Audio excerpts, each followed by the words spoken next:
amin'ny anaran'ny Ray sy ny Zanaka ary ny Fanahy Masina. Amen. Noeraintsika ny rafanevany fitaizam-panahiny voalohan-dahy eto amin'ny Pahibe.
Misaotra ny tompontsika nahatratra zao Pentekosta raika amin'ny roapolo amin'ny roa arivo izao.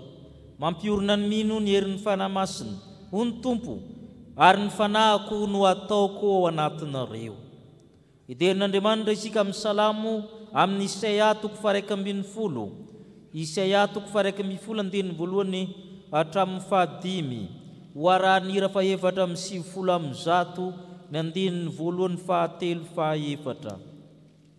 Isaia 140 andininy 1 hatramin'ny 5 ira faefatra amin'ny 70 amin'ny 100 andininy 1:3 ho arahan'ny vavaka.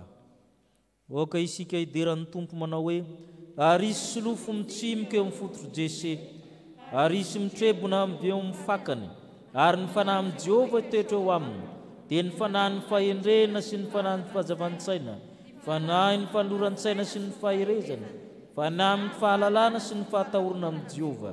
Ary hanitra ankasitrahana eo amin'ny fahatahorana amin'ny Jehova, ka tsy tsara araka ny hitany masony izy, na ampiaiky araka ny remin'ny sofiny, fa ho tsarainy amin'ny fahamarinana ny malahelo, ary omeny rary ny mpandefitra amin'ny tany. Amely ny tany amin'ny tsorakazon'ny vavany izy, ary ny fofinain'ny molony no amonoan'ny ratsy fanahy. Fahamarinana ny fisikinany, ary fanahy mahatoky no fehinkibony. Amen.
vavaka isika ivavaka. Nisaotra miderany laza tolotra nay Andriamanitra noho ny fitiavanao. Nanirahanao ny zanakao ety ambony tany hamonjy anay ny andatsaka ny rano. Ary rehefa nody tany aminao ny zanakao, dia naniraka ny fanahinao indray ianao, hanorina ny fiangonana. Ampianatra anay hitari-dalana amin'izany famonjena vitan'i Kristy izany. Jesosy Kristy nahavitan'ny famonjena rehetra, fa ny fanahy masina koa mitarika anay netra tena sy anayko fa mpanoty izahay. Koa izaho amin'ny deranay ianao, satria ianao dia Andriamanitra mamonjy ny mpanota. Koa anao dera ray zanaka fanahy masina, anao ny laza ray zanaka fanahy masina, anao ny voninahitra ianao ray zanaka fanahy masina. Koa mideranao izay Tompo, ravoravo amin'ny fanahy masina izay amin'izao andro Pentekosta izao. Koa raiso ny fankalazana, raiso ny fisaorana, ary mianta aminao izay fanahy masina. Hamasino izao fanompoam-pavahana izao. Meo anay izany fanahy ny fahendrena fahazavan-tsaina izany, fanahy ny fahalalana sy ny fahatahorana Andriamanitra, koa amin'ny alalany fahatahorana amin'ny Tompo no anaovanay izao vavaka izao. Ka enonana masina anay sy ny tokantrano rehetra izay mandray izany fanompoana izany, naiza naiza misy toerany zanak'Andriamanitra izay mandray izao fanompoam-pavahana izao. Ny fanahy masina ny eo ao aminy, dia ilay fanahy masina atao amin'ny Kristy, satria raha misy tsy manana ny fanahy Kristy dia tsy an'ny Kristy izy. Izay kosa nonona ny vavaka izay nampianarin'ny Kristy fahizay izay manao hoe renemezana ho masina ny marana notongana ny fanjakana ataony ny sitrapona ety amin'ny tany takana omegna ny miaina saza ary namelana takana ny lazana ary nitonana amin'ny fakapana manafana ny ratsy manao ny fanjakana sy hipetraka isika iomana amin'ny fianonana sitrapon'Andriamanitra amin'ny alalan'ny famakiana ny teny soratra masina. Hira fanampilarina fahaefatra ny andinin'ny voalohany sy ny faharoa no ataontsika mialohan'ny vakiteny, ary efa vita ny vakiteny sy ny vavaka dia ny andinin'ny fahatelo ny mialohan'ny toriteny. Hira fanampy ny fahaefatra amin'ny andinin'ny voalohany sy ny faharoa.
Araka maksian'ny tenin'ny soratra masina isika araka izay ho hitantsika eo amin'ny Ezekela. Ezekela toko faha-enina amby telopolo ny andinin'ny faharoa amby roapolo ka hatramin'ny fahatelopolo. Ezekela toko faha-enina amby telopolo ny andinin'ny faharoa amby roapolo ka hatramin'ny fahatelopolo. Rehefa hita izany dia vakiako amin'ny anaran'ny Tompo. koa ataovy amin'ny taranak'Israely hoe izao no lazain'i Jehovah Tompo, tsy noho ny aminareo no anaovako izany ry taranak'Israely, fa noho ny anarako masina izay nolotoinareo tany amin'ny jentilisa sy izay nalehanareo. Ary ho amasiniko ny anarako lehibe izay efa nolotoinareo tany amin'ny jentilisa, ka dia ho fantany fa izao no Jehovah, hoy Jehovah Tompo, rehefa miseho masina eo masina aho amin'ny ataoko aminareo, fa alaiko avy amin'ny jentilisa ianareo ary angonika avy any amin'ny tany rehetra ka hoentiko ho any amin'ny taninareo, dia ho fafazako rano madio ianareo ka adio, ny mba ho afaka amin'ny fahalotoanareo rehetra sy ny sampinareo rehetra no anadiovako anareo, ary omeko fo vaovao ianareo, ary fanahy vaovao no ataoko ao anatinareo, ary esoriko amin'ny nofonareo ny fo vato ka omeko fo nofo ianareo, ary ny fanahiko no ataoko ao anatinareo ka hatonga anareo andeha araka ny lalànako sy tandrina ny fitsipiko ka hanaraka azy, ary onina any amin'ny tany izay nomeko ny razanareo ianareo ka oloko ianareo, ary izao ho Andriamanitrareo, ary hovonjeko ho afaka amin'ny fahalotoanareo rehetra ianareo, ary antsoko sy ho ataoko vokatra ny vary, ary tsy hanaterako mosary intsony ianareo, ary ataoko vokatra koa ny voankazo sy ny vokatry ny sa, mba tsy ho voalatsa ny jentilisa amin'ny mosary intsony ianareo. Amen. Mbola toy ny vakiteny.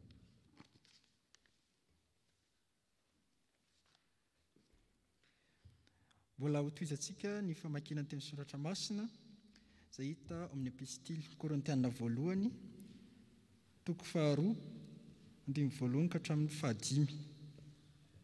Korintiana voalohany, toko 2, andimy voalohany ka hatramin'ny 5. Anaran'i Jesosy, ary izao koa rahalahy, raha tonga tany aminareo, dia tsy tonga tamin'ny teny marevaka na fahendrena rehefa nitory taminareo ny zava-miafina ny amin'Andriamanitra. Fa nini tsy hafantatra zavatra hafa teo aminareo aho afa-tsy Jesosy Kristy, dia izy voaombo tamin'ny azo fijaliana, ary izao azarany tany aminareo dia azon'ny fahalemena sy ny fatahorana ary ny fangovitana be, ary ny teniko sy ny toriteniko dia tsy tamin'ny teny fahendrena izay natao ampiaiky, fa tamin'ny fanehoana ny fanahy sy ny hery, mba tsy horena ny finoanareo amin'ny fahendren'ny olona fa amin'ny herin'Andriamanitra. Mbola mitohy ny vakiteny.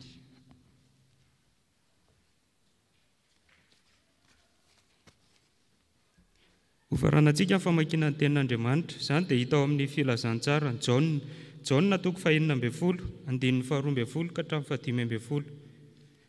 Jaona toko 9:12, andininy 12 ka hatramin'ny 15. Rehefa hita dia vakiantsika eo am-pitsanganana. Vakiana amin'ny anaran'ny Tompo.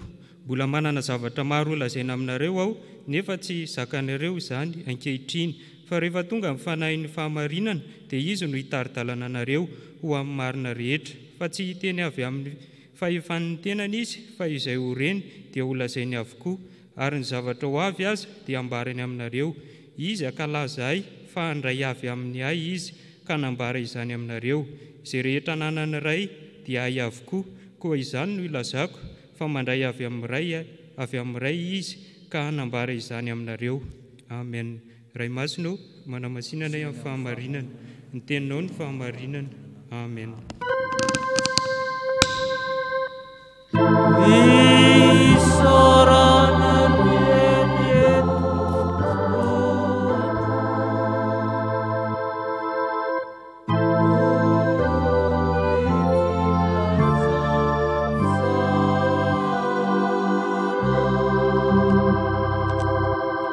Iaraka ivavaka ary tsika tompoko, ry Andriamanitra rainay eo, dia mbola misaotra anao izay efa afaka namaky ny teninao. Raha hotoriana aminay ary izany ankehitriny dia ny fanahy masinao no angatahanay mba hiasa amin'ny teny, hiasa amin'ny vahoakanao ary hiasa amin'ny mpanomponao izay hitory izany. Ka manatrefy feno anay ry Jesosy Kristy tomponay, fa amin'ny anaranao irery ihany no anaovana izay mivavaka izany. Amen.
napetraka ianareo. Ho aminareo ny fahasoavana mampiadanana avy amin'Andriamanitra ray ankehitriny sy taloha aro avy amin'ny Jesosy Kristy vavolombelona marina la matoa amin'ny maty lehibe ampanjaka amin'ny tany ary avy amin'le fanahy fito izay leoan'ny seza fiandrianany. Amen. Niafatra ho antsika amin'izao andro Pentekosta izao dia amin'ny Ezekela toko fahaenina amby telopolo. Ezekela toko fahaenina amby telopolo. Ny andininy fahafito amby roapolo no vakitsika. Andininy fahafito amby roapolo. Ary ny fanahiko no ataoko anampinareo, ka tonga nareo andeha araka ny lalako sy tandrina ny fitsipiko ka anaraka azy. Ezekela mpaminany babo tany Babilôna ny zanak'Israely dia manomana fahafahana ho azy ireo Andriamanitra ka maniraka ny Ezekela hananatra azy, hampibebaka azy ary hanambara ny fikasan'Andriamanitra amin'ny fanavotana ny Israely. Ny arakaraka tamin'ny Resea reny zany ny fotoanany faminaniny Ezekela zany. Babo any Babilôna miara-babo any zareo, zay manko mahavoa le mpaminany sy ny sisa, le fanariny tsy mety le olona rehefa vo, dia le mpananitra koa miara-vo any, fa tsy hoe afaka izy fa miara-mijaly any koa. Dia sahirana mihitsy raha ianao mitoeran'le mpaminany, izy zavatra niteneninao ihany na voan'le olona nefa ianao koa vo miaraka aminy. Ny fahaenina amin'ny telopolo sy ny fahafito amin'ny telopolo, re toko roa anankiroa reo dia milaza zany fanavotana izany, milaza ny amin'ny fanahy masina koa izy io, satria ny zanak'Israely dia fanamany maty babo tany Babilôna, izay natsoina hoe tôlamena izy ireo. Ka ataoko anatinao ny fanahiko, hoy Andriamanitra. Andriamanitra manome ny fanahiny ho amin'ny olona. Zay no ifampielezantsika hoe Andriamanitra manome ny fanahiny ho amin'ny olona. Inona nataon'Andriamanitra rehefa manome ny fanahiny ho amin'ny olona? Voalohany manamasina ny vahoakany izy. Rehefa manome ny fanahy masina izy, zay no asan'ny fanahy masina voalohany mpanamasina, anamasina izy zay. Vakitsika ny Ezekela toko fahaenina amin'ny telopolo, ny andininy faharoa amby roapolo hatramin'ny fahatelo amby roapolo. Vakitsika. Koa ataova amin'ny tanàn'Israely hoe, izao no lazain'i Jehovah Tompo, tsy noho ny aminareo nanaovako izany, ry taranak'Israely, fa noho ny anarako masina izay nilotonareo tany amin'ny jentilisa izay nalehanareo, ary ho amasiniko ny anarako lehibe izay efa nilotonareo tany amin'ny jentilisa, ka dia ho fantany fa izaho no Jehovah, no Jehovah. Rehefa miseho masina, io masina amin'izay ataoko aminareo. Zay zany le Andriamanitra, anaran'Andriamanitra masina. Isaky ny manota zany tsika dia mandota an'io anaran'io. Ny anaran'Andriamanitra sy Andriamanitra dia iray aminy. Masina Andriamanitra, masina ny anarany. Tsy maintsy hamasinina io, rehefa maloto ho hamasinina io. Ary ny mahatsikaiky amin'le izy rehefa manadio ny anarany Andriamanitra, miseho masina natrea amin'ny jentilisa Andriamanitra, dia tsy maintsy manamasina an'le vahoaka. Satria Andriamanitra tsy hita maso, fa le vahoaka no hamasinina. Ary zay mahabe fitiavana azy, ianao efa namindakandaka azy, ianao efa niodina taminy, ianao zay efa nanompo sampy, ianao zay efa nanota, avy ny ray izy andeha hanamasina anao. Ary zay mahatonga azy tena tsonony aminao, satria nareo izy tena efa tsisy lahana azy tsony. Nareo tena maditra fa noho ny anarako. Tsy foko le zimbizimbain'ny olona hoe anarany ihany mba manana Andriamanitra, fa ohatra izany no atao, ohatra izao no manjo. Zay mahatonga azy miteny hoe tsy ny aminareo nareo tsy mendrika votana mihitsy, fa noho ny anarako masina zay voaloto, noho ny jentilisa zay manaratsy ny anarako. Tena tsy Andriamanitra io, fa Andriamanitra io tsy nataony ohatran'izao le olona. Andriamanitra zany karazany voatery ankolaka noho ny fitiavana mba hikarakara izaho sy ianao. Fa raha tsika dia tsy mendrika mihitsy.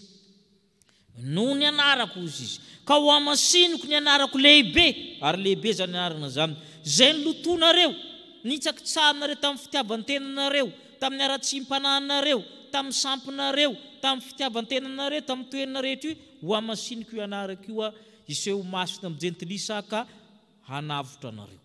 zay le hoe manamasina Andriamanitra. Marika fa manamasina izy dia jerena ny 10 sy ny 20 ndray vakitsika.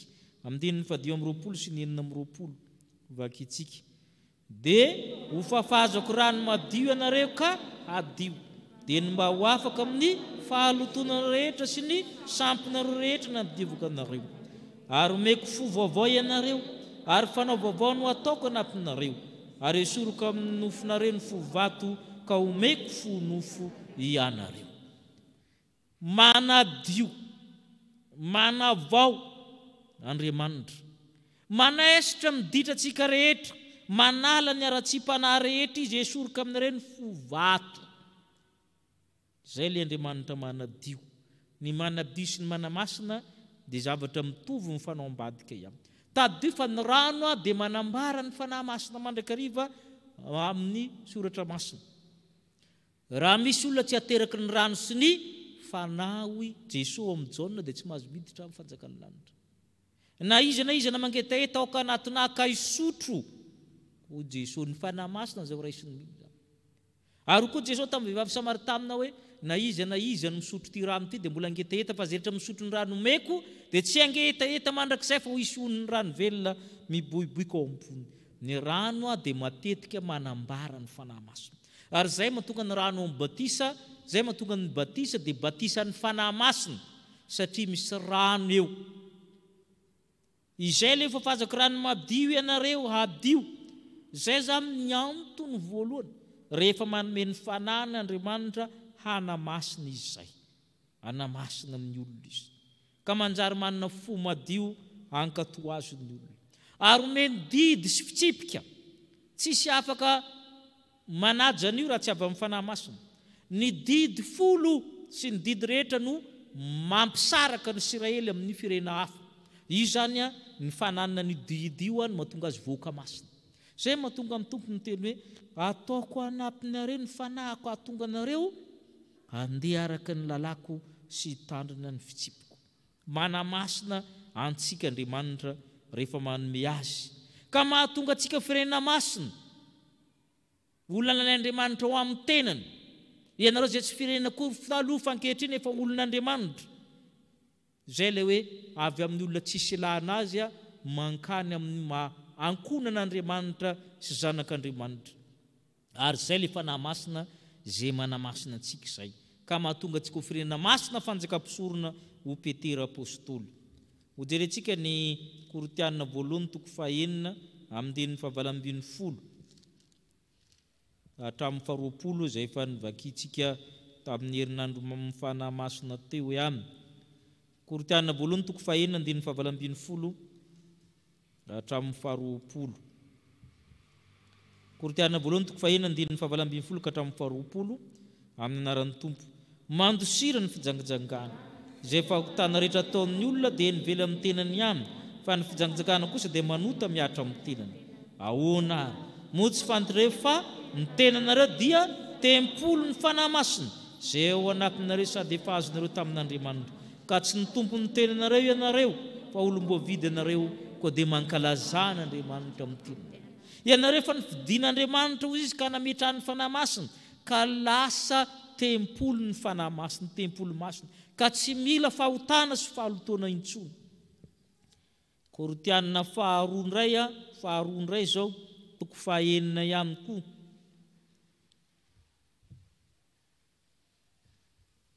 Korintianina 2:9 andininy 7:20 ka hatramin'ny 20 milaza zany fisarahana amin'ny fahalotona zany rehefa masinina ny fanahy masina isika. Korintianina 2:9 andininy 7:20 hatramin'ny 20 amin'ny anaran'ny Tompo. Aza mety asiana zioga tsy antonona anareo hikambanana amin'ny tsy mino, fa inona moa no raisan'ny fahamarina sy ny fahotana? Inona no imbonan'ny mazava sy ny maizina? Ary inona ny fanarahan'ny Kristy sy Beliala? Ary inona no iraisan'ny anjaran'ny mino sy ny tsy mino? Ary inona ny kambana amin'ny tempolon'Andriamanitra amin'ny sampy?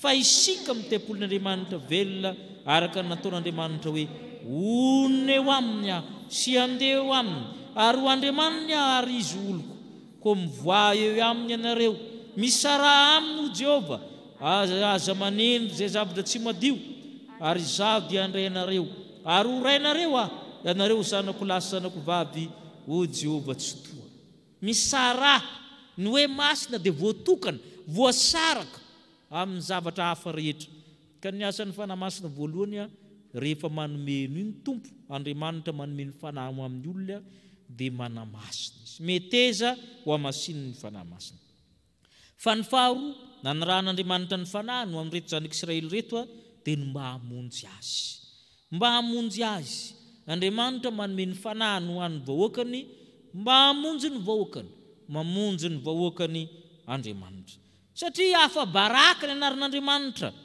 voaloto raha tsy mamonjy ny Israely izy reto koa mbona anarany ihany ny vavaka dia fa andeha vozy ny olona rehetra io izy le mpanaratsy zao satria Andriamanitra efa nanao fanekena tamin'ny Abrahama fa amin'ny taranakao mitahina ny firenena rehetra ataoko maro moatra ny kintana ny taranakao dia voatery Andriamanitra amin'ny fitiavany ka samy teny hoe ho tia ianao tsy vozonana dia manavitra ny zanak'Israely izy ny dikan'izay satria nanao fanekena tamin'ny Abrahama sy Isaka ary Jakoba tahaka izany koa tsika riaba Andriamanitra nanao fanekena hatramin'ny ray aman-drenitsika tany ka miteny mandrakariba hoe ny zanako sy ny asan'ny tanako dia tsy ataoko mitovy ny manompo azy ny izay no mahatonga azy rehefa manome ny fanahy tsy vitany manamasina fa manavitra koa izy amin'ny 4:20 vakitsika amin'ny 4:20 amin'ny Ezekiela 4:9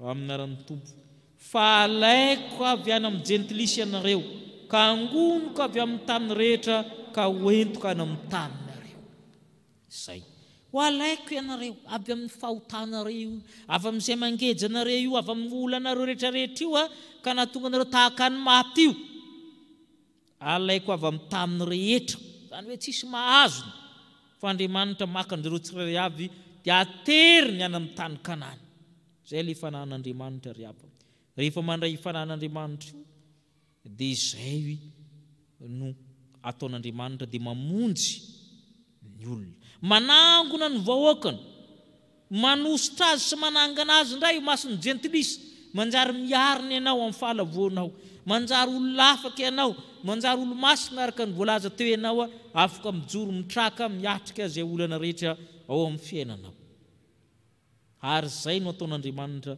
amintsika andininy 7:20 ka hatramin'ny 9:20 vakitsika ary ny fanahiko nataoko anatinareo mba hahatonga anareo andeha araka ny lalàna sy tandrina ny fitsiky ka hanaraka azy arony eo amin'ny tany izay nomeko ny razanareo ianareo ka oloko ianareo izaho Andriamanitra reo zay rehefa manana ny fanahy masina io mandeha amin'ny lalàn'Andriamanitra amin'izay mahatandrina ny fitsipika amin'izay io le hoe un peuple une terre un Dieu ary zay natao hoe fahasambarana zay natao hoe fahalavoriana teo amin'ny Israely vahoaka iray tany iray Andriamanitra iray zay mitoetsaina teo amin'ny Israely manana tany anankiray omborana vahoaka anankiray dia Andriamanitra iray zay no dikany hoe ianareo oloko zao Andriamanitra reo apetrako amin'ny tany ianareo ao amin'ny testamenta taloha dia miverina imbe dehibe io vahoaka iray tany iray Andriamanitra iray teolojia ny testamenta taloha zany ary avery ny testamenta vaovao fa tany vaovao ilazany azy dia Jerusalema anambony zay renitsika andininy 7:20 sy ny 30 vakitsika ary vonjeko afaka amin'ny falotony rehetra ianareo ary tsy ataoko vokatra ny vary ary tsy anaterako mosary intsony ianareo ary ataoko vokatra ny saha mba tsy voalatsa ny jentilisa amin'ny mosary intsony ianareo manavitra ny voaka mijery ny mahaolona azy ny mahaolona sy ny rehetra sy ny olona mantolo hatramin'ny fivelomany hatramin'ny tany ho tahiny mpieritreritra ihany ny antsika eto Madagasikara vao ny avandra latsaka moa ny taona tsy dia tsara tokony mba eritreritra ihany fa fampantenan'Andriamanitra hoe ho vonjeko ianao fa ho jereko manokana ny mombanao ny taminao ny vokatrao, izay le Andriamanitra manome fahavokariny, fahavokisana ka tsy ho latsalatsainy amin'ny olona itsony ianao. Koritiana voalohany toko 2 no vakiana teo. Koritiana voalohany toko 2 ny andinin'ny voalohany hatramin'ny 5 efa haitsika tsara. Zaho Paoly apôstôly rehefa nitory teny dia mba nalemy, mba natahotra. Tsy resaka fahaizana mitory teny na fahaizana mandresy lahatra na fahaizana mitaona, fa avy amin'ny fanehoan'ny fanahy masina no nanorenina ny fiangonana. Tsy ho renan'ny finoanareo amin'ny fahendremin'ny olona fa amin'ny herin'Andriamanitra. Le Andriamanitra manome ny fanahy masina ny zava-dehibe ho Paoly apôstôly, ka tsy mijery zavatra hafa fa tsy Kristy Jesosy ilay voaomby tamin'ny hazo fijaliana. Ny fanahy masina zany dia mampitodika antsika amin'ny famonjen'Andriamanitra fa tsy mampitodika antsika amin'ny olona, amin'ny olombelona. Ary zay manahirina ny fomba fitoriana maro ankehitriny toa le olombelona no indraindra, le sarin'le mpitory sy ny sisa no abahabahana. Manahirina ihany. Tsy noho ny aminareo mitombo, fa noho ny anarako masina no antony ny famonjen'Andriamanitra amin'ny zavatra rehetra. Ary zay no mbola amafisinao amin'ny Jaune no vakiana teo. Mbola manana zavatra maro tiana ampitaina i Kristy fa tsy zaka hoy izy tamin'ny mpianany. Nareo malemy, nareo olombelona ihany, nofo ihany, marefo ny saina fa ho avy le fanahy masina. Hitari-dalina nareo amin'ny marina rehetra, ny zavatra rehetra ambarany aminareo hatramin'ny zavatra avy ao amin'ny Andriamanitra, satria mandray avy amin'ny ahy izy hanambarinareo amin'ny zavatra rehetra. Tena hery lehibe ho antsika riabatra fa nanana ny fanahy masina mikarakara atsika ary manampy atsika na dia mivavaka ary hoy isika tamin'ny herinandro fanahy masina hoe tsy fatatsika zay vavaka tokony ataontsika na lava na fo na ny votoatiny na ny fomba anaovana azy, fa ny fanahy no mandray an-tanana ny fahalementsika ka mifona sy mitaraina amin'ny teny tsy azo tenenina amin'ny voambolan'ny olombelona ka miakatra na amin'Andriamanitra. Ka Andriamanitra manome ny fanahiny. Ataoko ao anatinareo ny fanahiko Andriamanitra mba hahatonga anareo handeha amin'ny lalako sy ny fitsipiko. Ka manamasina antsika izy, zay no ataony voalohany. Manala ny loto rehetra manavao antsika ho afaka amin'ny tsy fahamarina rehetra. Ary ny faharoa, mamonjy antsika amin'ny fahavalitsika rehetra sy amin'izay manjo antsika rehetra. Ho an'Andriamanitra reriny ny voninahitra. Amen.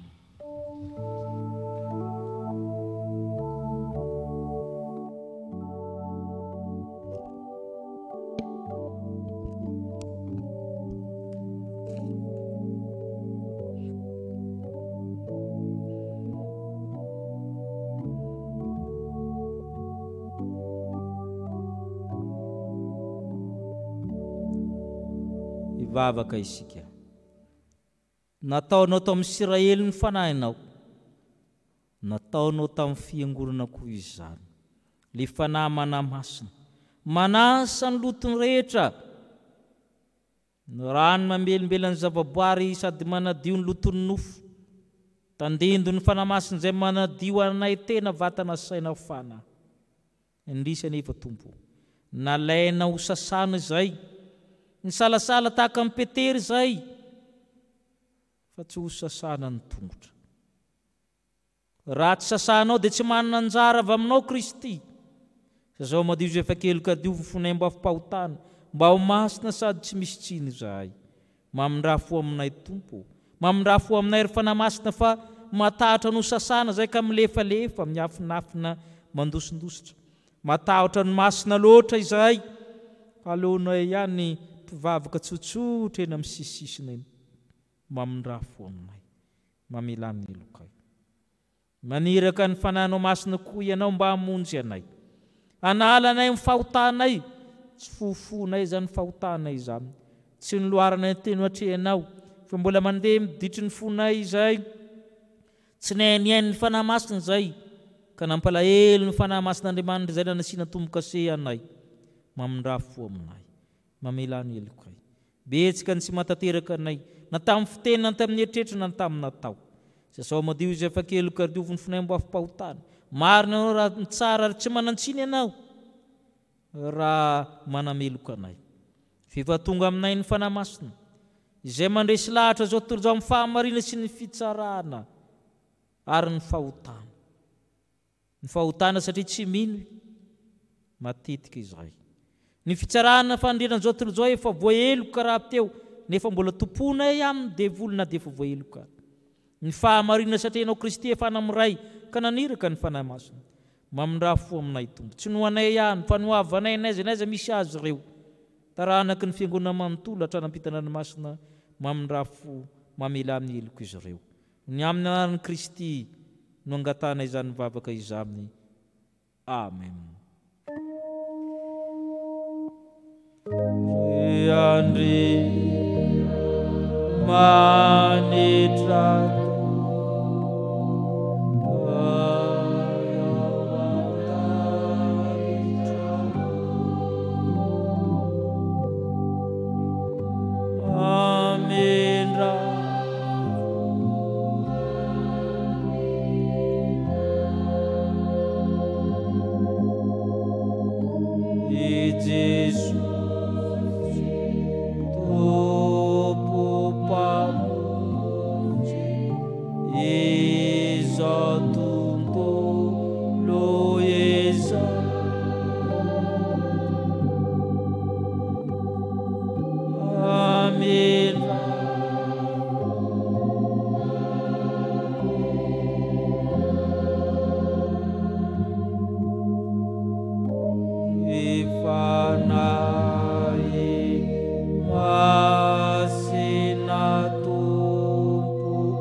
faharoanjato ny andininy fahatelo faefatra fahadimy no toy ny fifonana.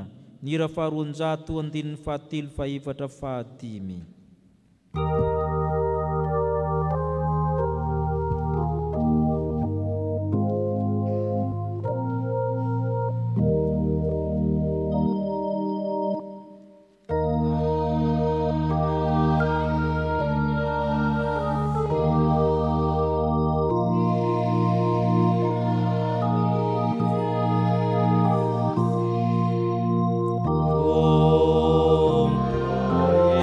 Om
bebaka marina tokoa vonona ny amasin'ny fanamasina sy hovonjeny nitsangana indray ny teny somafaly fa mafany fahotantsika ny tompo.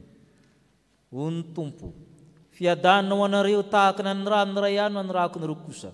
Ary rehefa nilaza zany izy dia nanisy fofonaina ka hoy izy taminy: raiso ny fanahy masina elokizina avelanareo dia voavela izany. Ary naniza kosa ny tsy avelanareo dia tsy ho voavela izany. Ho aminaran'ny Kristy no ilazana ry havana, fa voavela sy voafafa avokoa ny fahotanareo noho ny aminaran'ny Kristy Tompo, samy amidiran'ny Tompo io ianareo.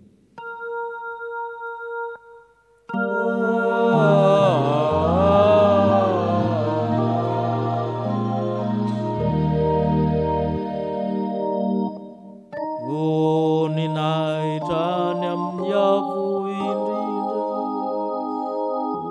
o an'Andriamanitra.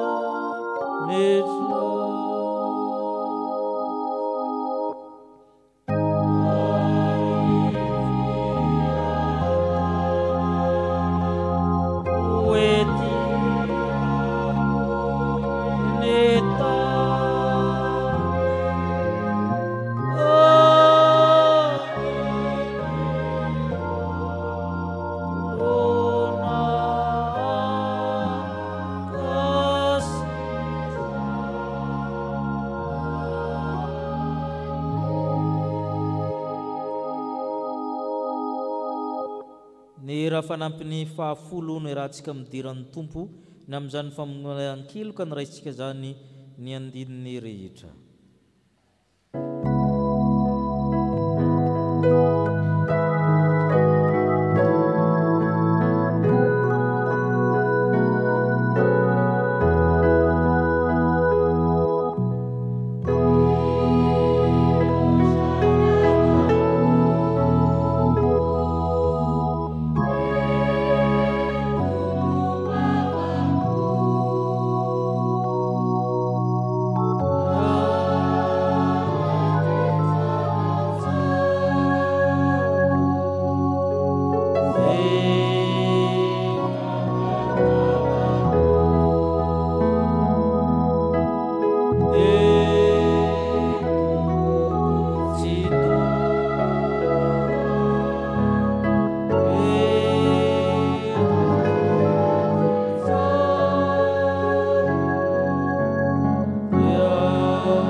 izay faly izay tompo miloatra mamponay ny tonom-bavaka maneho fanajana satria mibahana mamponay tokoa ny fanahiny Kristy izay namely any elokay nanarina ny ainay ary niaro anay tsy dinanan-davaka nanasitrina anay misaotra tompo faminy somankatoa izay ankehitriny ka ejaka hanaja sy ho ten'Andriamanitra hivavaka amposy an-tsaina satria faly manantena ny avotra misaotra tompo satria no hamasininao indray zahay tahaka ny Israely fahiny tsy noho ny aminay fa noho ny anaranao masina novonjenao izahay tsy noho ny aminay fa noho ny amin'ny Kristy ka natsanga ny fanahy masina ho zanak'Andriamanitra misaotra tompony amin'izany rehetra izany ka andeha araka ny fanahy izay ankehitriny toe efa vontosanao ny fanahy masina nandritra ny herinandro izay nianatra ny serasera tamin'ny fanahy masina izay ka metezanao fanahy masina anadio anay mandrakariva monjy anay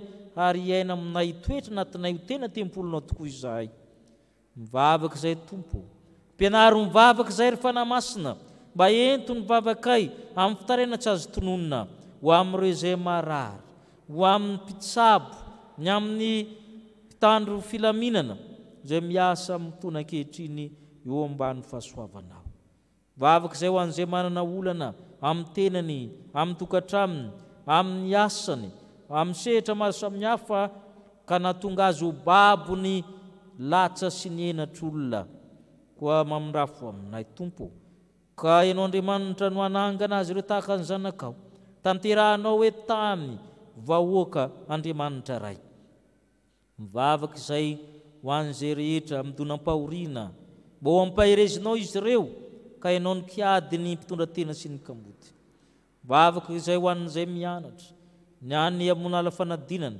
na ny mbola andalam-pianarana mbola tsy miditra nan-tsekoly ianao no anatanjaka ny sainy ka tsy ho arefesina izany saina izany ka ianao Andriamanitra no ivavahanay ny anatsimo misy ny kere sy ny tahaka an'izany ekoty aretim-be atrehnay no Andriamanitra malala amin'ny hevitra everana aminay hitondra fiadanana fahatsoloza ananana fanantenana hatramin'ny farany ka ny fanahy masina no hitantina anay naiza le anay ho anao Andriamanitra ray zanaka fanahy masina no ametrahana vavaka noho ny aminaran'i Kristy Jesosy tompo ombany firaisina amin'ny fanahy masina amen ndery havana ho tononontsika ny fanekempinoana larina faharoa izay milaza mazava ny amin'Andriamanitra telo izay ray ary indrindra fa ny fanahy masina ny fanekempinoana larina faharoa izay mampiraitsika amin'ny fiangonana masina manao hoe isika min'Andriamanitra iray raitsy to mpanao ny lanitra sy ny tany ary ny zavatra rehetra nanitana ny tsita ary ihany Jesosy Kristy tompo ray zanaka laha tokon'Andriamanitra nateraky ny ray talohan'izao zavatra rehetra izao ny mazava avy amin'ny azava Andriamanitra tokoa avy amin'ny Andriamanitra nateraka fa tsy natao miray amin'ny zavatra rehetra izy minarina zao tontolo izao noho ny amintsika olombelona sady famonjenantsika dia nidina avy tanandranitra izy ary nataon'ny fanahy masina nofo avy tamin'ny Virjina dia tonga olona izy nomboana tamin'ny fijaliana fanavotana antsika tamin'ny nanapahany Ponto-Pilato izy maty izy ka nalevina nitsangana tamin'ny maty tamin'ny andro fahatelo araka izay voasoratra izy miakatra mandanitra ary mipetra ny kavanany ray avy amin'ny aviany ray amin'ny voninahitra hitsara ny velona sy ny maty ary mandraka izay ny fanjakana isika mino ny fanahy masina tompo sady mpanome aina izay avy amin'ny ray sy ny zanaka ka hitsaona sy ankalazaina miaraka amin'ny ray sy ny zanaka izy dia niteny tamin'ny vavan'ny mpaminany isika mino ny fiangonana iray ny orona amin'ny fanambarany apôstôly ary manerina izao tontolo izao isika maneky ny batisa ray famelan-keloka sady manantena amin'ny fitsanganana amin'ny maty ary ny fiainana mandrakizay amen hipetraka isika hiomana amin'izao sakramenta masina izao amin'ny feon-kira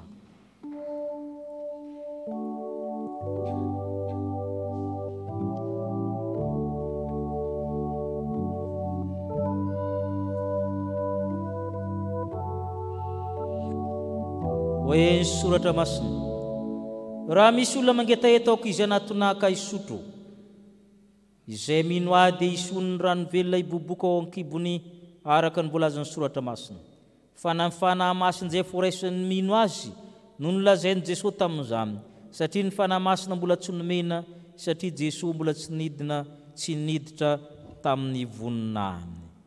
Ry havana mivelatra malonantsika zao fanasana masina zao manambara ny fanatrihan'ny tompo amin'ny fomba hita maso ady sapaitanina koa asandrato amin'ny tompo ny fonareo. Ivavaka isika. Fantatra efa tompony tompo sy mpanjaka ny mpanjaka ianao Kristy Andriamanitra avy amin'ny Andriamanitra. Tompony tompo, feno fankalazana anao an-danitra no ny amin'ireo serafima sy ny kerobima rakitry ny ilany. Ny anjely tsy omby alin'alina, ny apôstôly, ny olom-boavitra efa sambatra aminao. Koa mianty izay mba feno ny voninahitra ao ny fanaty-pisoranay tahio tanteraka sakramenta masina izao. Ka ianao Andriamanitra no handray ny fiobiana sy ny fahamasinana izay manao hoe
hoenotsika ny teny fanorenana zao sakramenta masina izao. Fa Jesosy tompo tamin'ny ilianiny izay namadiana azy tena indray ny mofo, ary efa nisaotra dia nivakiny zany ka ho izy. Raiso hanity ny tenako izay omenao anareo, izao no ataovy fahatsarovana.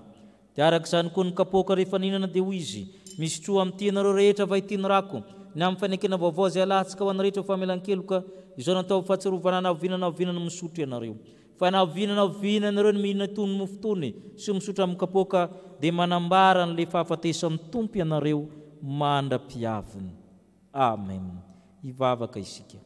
Ry tompo ranaizy nandanitra hoe indretra izay manao ny fahatsarovana nahatongavana izay naka olona, ny fijaliany sy ny fahafatesany, ny fitsanganany avy amin'ny toerany maty, ary ny fiakarana amboninahitra sy ny fonany mandrakizay. Miandry sy mitarao ny fiverenana izay no izy naniraka ny fanahy masina. Tahio tanteraka tompo izao sakramenta izao endry Kristy le tokana. Eny ry tompo Andriamanitra, oka hiasa aminay ny fanahy masina, le fanahy ny fahamarina izay tsy azo zao raisina satria tsy hitany nafantany fa izay ny mahafantatra azy satria nataonao anatinay. Amasin'ny mofo ry fanahy masina manambara amin'ny tenan'i Kristy, amasin'ny divay ry fanahy masina manambara ny rany Kristy. Fanao Andriamanitra ny manahy masina, manadio, mahary, mamelona mamonjy anay, ka noho ny amin'ny aran'i Kristy sy miaraka amin'ny Kristy, ary aminao Andriamanitra resy tokoa, mba mifiraisina amin'ny fanahy masina ny lazy ny voninahitra rehetra mandrakizay. Amen. Ny mofo izay vakitsika dia firaisina amin'ny tenan'i Jesoa Kristy ny vakina ho antsika, satria iray ihany no mofo, tena iray ihany sika na dia maro aza, fa isika rehetra dia samy mandray amin'izany mofo iray izany avokoa. Ny kapoaka ny fisaona izay soratsika, moa tsy firaisina amin'ny rano fanekena va izany, ny rano fanekena vaovao izay nalatsany ho antsika ho famelan-keloka. Amen. Andeha isika nitry tena manao hoe: Tompo, tsy mendriky natao hoe zanakao. Tompo, tsy mendriky nidiranao ambanin'ny tafotrano. Tompo, tsy mendriky nitsimpony sy amitsongolo latsika avy amin'ny latabatra koa. Kanefa ho anao izay manatonay tsy mba ho laviko mihitsy. Amen. 2:2 ny mofo hoaninay ry Jeso.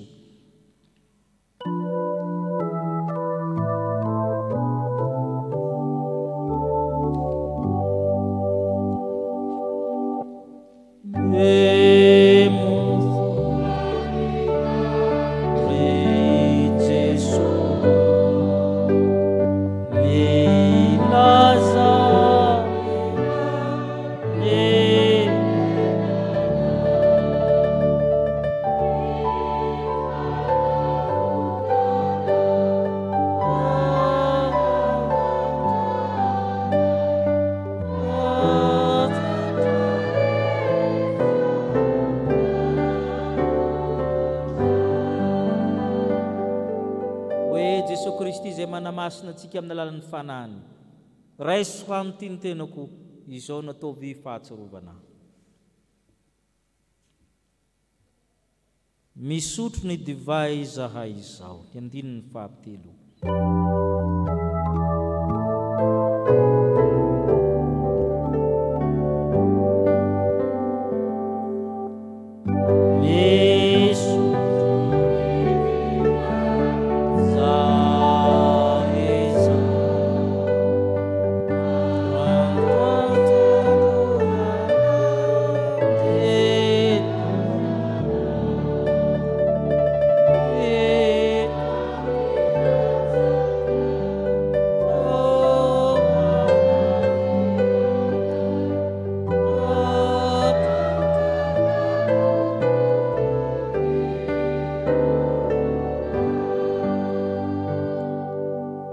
Jesosy Kristy zay mamonjy atsika amin'ny alalan'ny fanahy masina zay nataony anatintsika.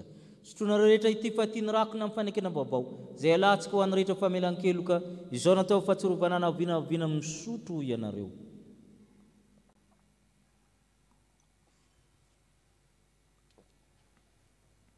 Misaora amin'ny Jehovah ary fanahiko ary zay rehetra nanatoko misaora ny anarany masina. Misaora anao zay tompony amin'ny fanomezana lehibe dia ny sakramenta masina any mpanahy mahavoka ary sakafo ny fanjakany lanitra. Velona miaraka amin'ny Kristy izahay nahazo ny fanahy masina le ono miboiboika tsy mety ritra anatinay. Misaotra Tompo. Amen. Zao no afatra ho antsika. Ny fanahy dia miara-milaza amin'ny fanahintsika fa zanak'Andriamanitra isika. Amen. Petraka amin'ny fifaliana ianareo. Faly miarabantsika rehetra ry havana ny amin'ny natanterahany mpanompo-mivavahana mitompo mombantsika ho tratry ny Pentekosta amin'ny taona ho avy indray isika rehetra amin'ny fifaliana ao amin'ny fanahy masina. Ary miaraba ny rehetrarehetra tranam-pitandranomasina ny amin'izany Pentekosta izany. Azy adinoina ny rojom-bavakantsika midimy ka hatramin'ny enina maraina amin'ny 8 ka hatramin'ny 7 ny alina. Ny momba ny fiangonana, ny trano fiangonana dia enitsika eo ihany ny vaovao rehetra momba izany avy amin'ny fandaminana ataon'ny fanjakana. Amarina izao fotoana izao tsika ry havana hitsangana tsika nao ny hira famaranana dia tolotra ny tsodrano. 5:32 andininy fahaefatra sy ny fahadimy.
Petraka ivavaka mangina isika. Ary tamin'izany ora zany dia ravoravo tamin'ny fanahy masina i Jesosy ka nanao hoe mideranao araiky eo tompony lanitra sy ny tany fa nafeninao tamin'ny eny sy manan-tsaina izany ka nomenao an'ny zaza madinika eny raiko fa izany no sitrakao. Ho an'Andriamanitra ireny ny voninahitra amin'ny anaran'ny Ray sy ny Zanaka ary ny fanahy masina. Amen.